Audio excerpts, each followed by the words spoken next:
Good morning. To continue with the story, I was arrested Sunday morning, May 17th, I think, of 2020.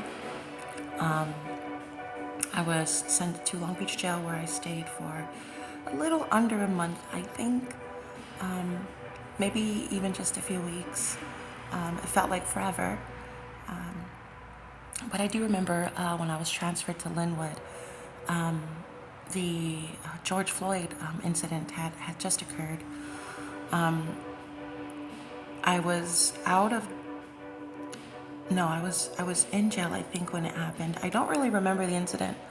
I do remember when I got out of jail was when I was actually able to see the footage, and I think they were just starting the trial when I was actually released.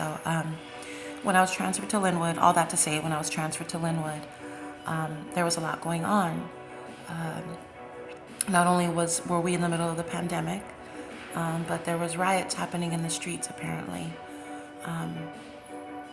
So when I actually got to Linwood, there was so many things piled on top of why they decided to throw me in solitary confinement. The first 3 days I was there, I had still had yet to talk to anybody in my family. It's been weeks since I was able to talk to my mom and find out how the kids were doing, or anybody really. So yeah, on top of the violent crime that I committed and the riots and the pandemic, the standard protocol for a lot of violent criminals was to throw them in solitary. The first 3 days for a 72-hour hold, basically. So they did. In those 3 days, I would say the first day and a half, I was losing my mind. I would have the most vivid dreams. I'm not even sure if I was sleepwalking or not, or sleep talking, but they were so real. One of the dreams I had, I was on an airplane and I was heading to Brazil, I think, on a missions trip.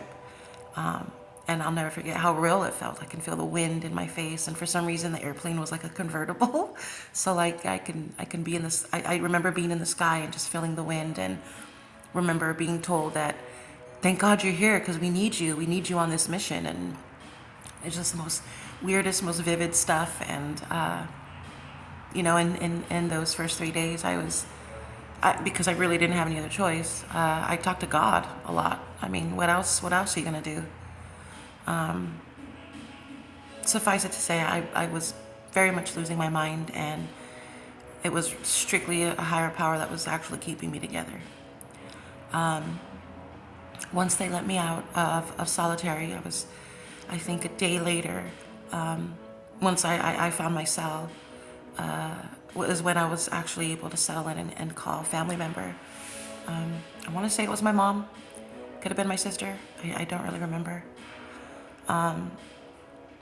I do remember one of the first times I was actually able to talk to somebody. They had to go right away, and I was so pissed because they had a curfew. I guess there was a curfew, a 6 o'clock curfew where you can't drive after 6 p.m. Some bullshit.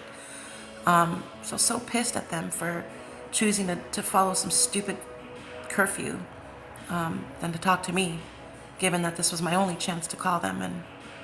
And I didn't understand. Till this day, I can't even imagine what that experience is like. I didn't experience any of it. So while we were in jail, like I said, there was lots of riots happening on the outs, which ipso facto meant that any fight that happened inside of jail was immediately assumed that it had to do a lot with George Floyd and racial tension and blah, blah, blah. So a lot of us were pepper sprayed unnecessarily.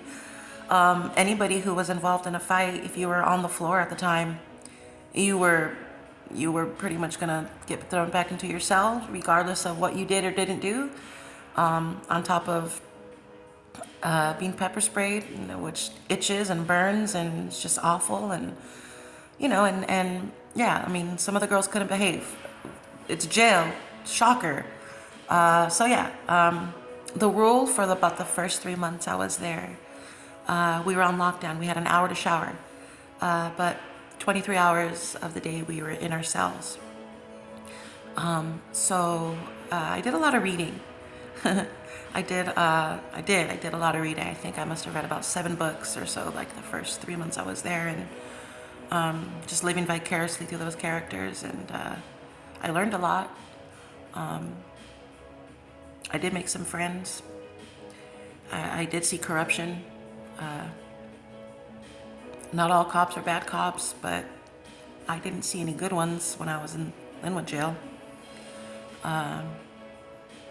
Lots of promiscuity, lots of inmates doing favors for guards and vice versa.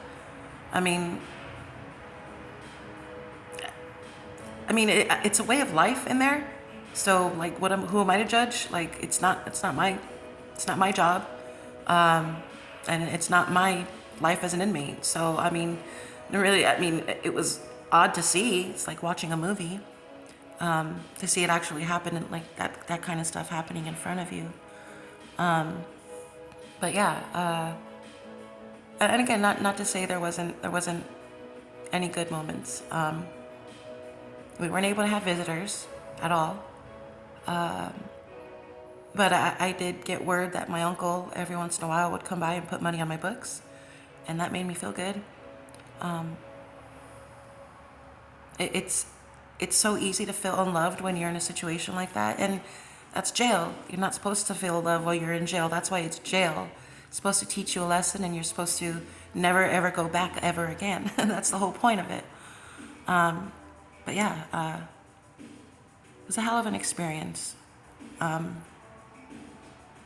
did meet good women. Not everybody in there is a criminal. A lot of women that were in there under circumstantial situations, much like myself. Just mistakes made in the moment. Just one tiny bad decision escalating into a larger one.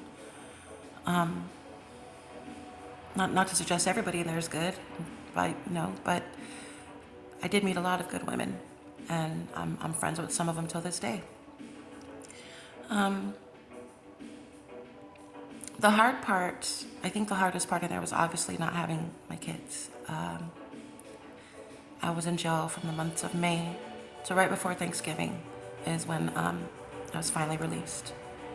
And I wasn't due to be released. I fought my ass off to get out of that place. When it came time for me to meet with my attorney, when it came time for me to meet with state, I was shown evidence of what I actually had done. I was shown pictures of the bruises on my own body, my arms, one on my collarbone, I don't know how, and on my thighs. I had several from being pinned into his legs. And according to them, that wasn't enough evidence to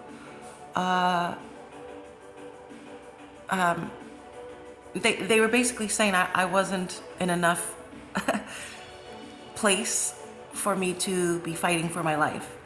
I had a self-defense representative that was somewhere in the Inland Empire who thought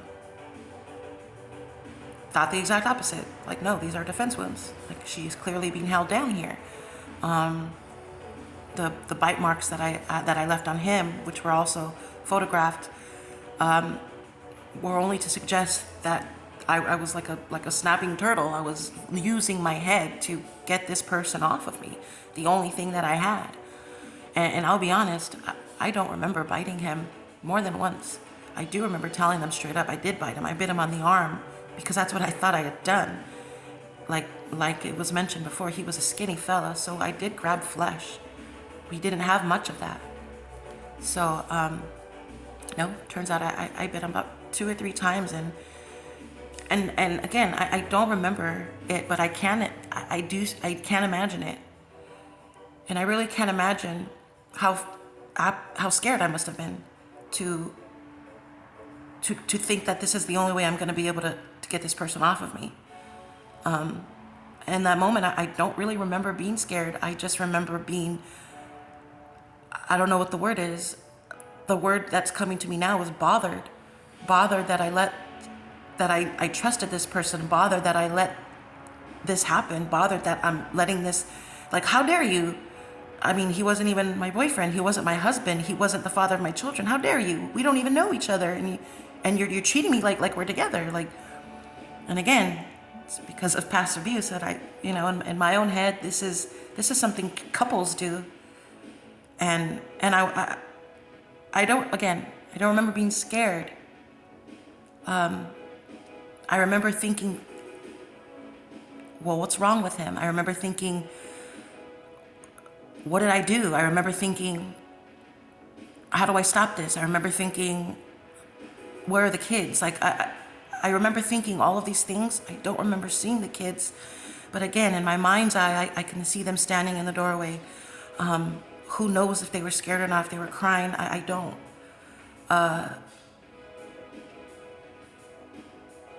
The evidence is really stacked against me, or so I thought.